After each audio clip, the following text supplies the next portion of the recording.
दिन आपको ये खबरें आती हैं कि किसी पत्नी ने अपने पति को मार दिया या फिर डिवोर्स हो गया। लेकिन आज हम जानते हैं पब्लिक रिव्यू कि आखिरकार लोगों के मन में डिवोर्स को लेकर और दिखता है, क्योंकि पहले के ज़माने की अगर हम बात करें तो पहले के ज़माने में डिवोर्स बहुत कम हुआ करते थे। लेकिन जैसे-जैसे जनरेशन चेंज हो रही है वैसे-वैसे डिवोर्स के जो केसेस हैं वो बहुत ज़्यादा बढ़ रहे हैं। तो यहाँ पर कुछ लोग बैठे हुए, उनसे हम बात करते हैं और जानते हैं आखिरकार उनके क्या रिव्यू हैं। जिस तरीके से अभी के समय की मैं बात करूँ तो डिवोर्स के केसेस बहुत ज़्यादा बढ़ रहे हैं। तो मेन रीज़न आपको क्या लगता है कि क्या हो सकता है? इसका मेन रीज़न तो लड़कियों का वर्किंग होना ही है। और वर्किंग होने से क्या है कि उन लोगों में ईगो भी हो जाता है, तो हस्बैंड वाइफ दोनों सोचते हैं ऑफिस से आके दोनों बराबरी से काम करें। ऐसा हो नहीं पाता है क्योंकि अपनी जो संस्कृति है वो मेल डोमिनेटिंग है ना। तो लड़के भी इस चीज़ में अपना ईगो ले लेते हैं, तो दोनों की ही गलतियां रहती हैं। मेन रीज़न तो मैं वर्किंग होना ही मानती हूँ। और फिर कुछ इस तरह से क्या, पेरेंट्स भी लड़कियों को इस तरह से पालते हैं, भाई बहुत पढ़ना है, अपने पैरों पे खड़ा होना है, तो वो फिर शुरू से उनकी परवरिश ऐसी रहती है कि उनमें भी पेशेंस कम रह गया है। दोनों ही बच्चों में पेशेंस कम रह गया है, लड़के लड़कियों दोनों में। और लोगों से भी हम बात करते हैं और जानते हैं कि आखिरकार उनके क्या रिव्यू हैं। जी, आप बताइए कि किस तरीके से, जिस तरीके से अभी डिवोर्स के केसेस बहुत ज़्यादा बढ़ रहे हैं, तो इस पर आपका क्या रिव्यू है? मेरा तो यही है कि देखो, लड़के लड़की दोनों में अंडरस्टैंडिंग होनी चाहिए। ये मैं नहीं बोलती कि खाली लड़कियों का ही फॉल्ट है, इसमें हो सकता है लड़कों का भी हो। अपन लड़कियों को दोषी ठहराते। पहले के समय में जब लड़कियां काम नहीं करती थी तो आए दिन आप देखते थे कि लड़की जल के मर गई या कुछ हो, क्योंकि वो दबी हुई रहती थी। आज लड़की पढ़ी लिखी है, अपने पैरों पे खड़ी है, तो नेचुरल सी बात है, किसी का दबाव तो वो सहन करेगी नहीं। इसलिए लड़के लड़की में दोनों में अंडरस्टैंडिंग होनी चाहिए, दोनों को मिलके गाड़ी चलानी चाहिए। लड़की की भी गलती हो सकती है और लड़के की भी हो सकती है। मैं खाली लड़की की गलती नहीं मान सकती हूँ।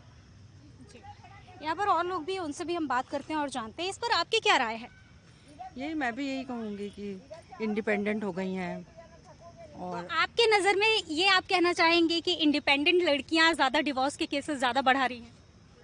हाँ, आत्मनिर्भर रहती है ना, खुद पैसा कमाती हैं, तो वो किसी से एडजस्टमेंट करना नहीं चाहती। पहले लड़कियां क्या, औरतें काम नहीं करती थी, ज़्यादा घर से बाहर नहीं निकलती थी, तो दबी रहती थी, सास ससुर का सुन लेती थी, कुछ गलत कदम उठा लेती थी, आत्महत्या कर लेती थी। अब लड़कियां क्या है, खुद इंडिपेंडेंट है, खुद कमाती हैं, अपने हिसाब से चलती हैं। घर में भी वही माहौल मिल रहा है, तो इकलौती संतान आपको रहती क्या है। लगता है कि जैसे पहले आपने, जैसा कि आप ही ने बताया कि आत्महत्या कर लेती थी लड़कियां और अभी की लड़कियां डिवोर्स ले लेती हैं, तो आत्महत्या ज़्यादा सही था या डिवोर्स? नहीं, डिवोर्स ठीक है उस दृष्टि से। जो भगवान ने अपन को जन्म दिया है तो ऐसे खुद को ख़त्म करने के लिए नहीं दिया है, तो वो कदम कोई गलत नहीं है। डिवोर्स अगर होता है तो मतलब मरने की अपेक्षा तो मैं ये डिवोर्स सही मानूंगी। है, हाँ, नहीं पढ़ती आजकल ये हो गया, नहीं पढ़ती अलग रहो। बट खुश रहो। हाँ, सबको अपना अलग अलग जीवन जीने का अधिकार है, ख़त्म करने का अधिकार तो भगवान ने भी किसी को नहीं दिया है। तो लेकिन जैसा कि आपने बताया कि लड़कियां इंडिपेंडेंट हो रही हैं, इसकी वजह से बहुत सारे इशू हो रहे हैं, अलग हो रही हैं। लेकिन जिस तरीके से आत्महत्या हो रहे थे और अभी लड़कियां अलग हो रही हैं, तो आपने जैसे कि स्टार्टिंग में बोल दिया था लड़कियां गलत हैं। वो तो मैं ऐसा बोल रही थी कि बेटी को बढ़ाओ पढ़ाओ करो, तो बेटियां उसमें कुछ गलत एडवांटेज भी ले रही हैं। सभी लड़कियां ले रही हैं ये नहीं कह सकती हूँ, पर है 50-40-60 का तो है रेशो। लड़कियां शादी कर लेती हैं, लड़कों को ब्लैकमेल करती हैं, पैसा ईंटती हैं, ये भी अभी आए दिन सुनाई पड़ रहा है। और लड़के जो करते हैं उनके साथ में वो। लड़के भी करते, मैं बता रही ना, 40-60 का रेशो तो हो गया है।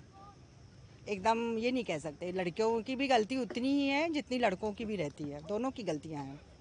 तो लोगों से और भी जानते हैं और समझते हैं कि आखिरकार और लोगों का क्या रिव्यू है। यहाँ पर एक अम्मा बैठी हैं। अम्मा, आपसे मैं जानना चाहूँगी कि आज के समय में जिस तरीके से डिवोर्स हो रहे हैं, इस पर आपकी क्या राय है? देखो बेटा, पहली बात तो ये है मेरी कि डिवोर्स का कोई मतलब ही नहीं होता है। पहले पुराने ज़माने में क्या था, क्या कि अगर आदमी नहीं कमाता है तो औरत मजदूरी करके वो अपने बच्चों का और आदमी का पालन पोषण करती थी। आज तो कंडीशन ये है कि दोनों मियाँ बीवी दो पहिए गाड़ी के जो होते हैं, बराबर से कहते हैं कि भाई दो पहिए हैं तो बराबर से चलना चाहिए और बराबर से अपना है ना, अपना घर गृहस्थी चलाना चाहिए। लेकिन अब क्या है बेटा, क्या कि जहाँ लेडीज निकली तो सिर्फ उसको अपने मेकअप और अपने शौकों से और अपने घूमने फिरने से फुर्सत नहीं है। उस बात को लेके देखो उनके हस्बैंड भी चिढ़ते हैं कि है ना, मतलब तुम कमाती हो तो पैसे कहाँ करती हो, ये है, इस बात से विवाद होते हैं, डिवोर्स की नौबत आ जाती है। तो अगर दोनों पहिए बराबर से अगर चलते हैं बेटा, तो ना डिवोर्स की है ना नो बता सकती है बेटा क्या, और घर गृहस्थी अपनी बराबर से चल सकती है। अब लेडीज है तो क्या करती है बेटा कि अपना ना कमाने अगर लेकिन आपको नहीं लगता कि लड़कियों को दबाया भी जाता है? जैसा कि आपने बताया कि लड़कियों को अपना खर्चा बताना चाहिए कि तुम कहाँ पैसे खर्च करती हो, तो लड़कों को भी तो बताना चाहिए। बेटा देखो लड़के तो सभी लड़के करीब करीब देखो अपने घर गृहस्थी में ध्यान देते हैं और ये चाहते हैं कि हमारा घर गृहस्थी अच्छे से चले, हमारी बीवी अच्छी रहे, हमारे बच्चे अच्छे रहे। लेकिन सभी है ना, सभी हस्बैंड एक जैसे नहीं होते हैं। कई ऐसे रहते हैं कि बाहर की हवा लगी रहती है, जैसे ऑफिस में है कहीं है तो वहाँ फिर जैसे उनका लव चक्कर चला, तो उस चक्कर में क्या होता है बेटा कि घर में विवाद होते हैं, और घर में अगर विवाद हुए तो फिर वो क्या है तलाक की नौबत आ जाती है। तो जैसा कि आपने सुना कि यहाँ पर ज़्यादातर की तो गलती जो दी जा रही है वर्किंग वुमेन्स को दी जा रही है, आपके इस पर क्या राय है? आपको क्या लगता है कि अभी जो डिवोर्स के केसेस ज़्यादा बढ़ रहे हैं, ये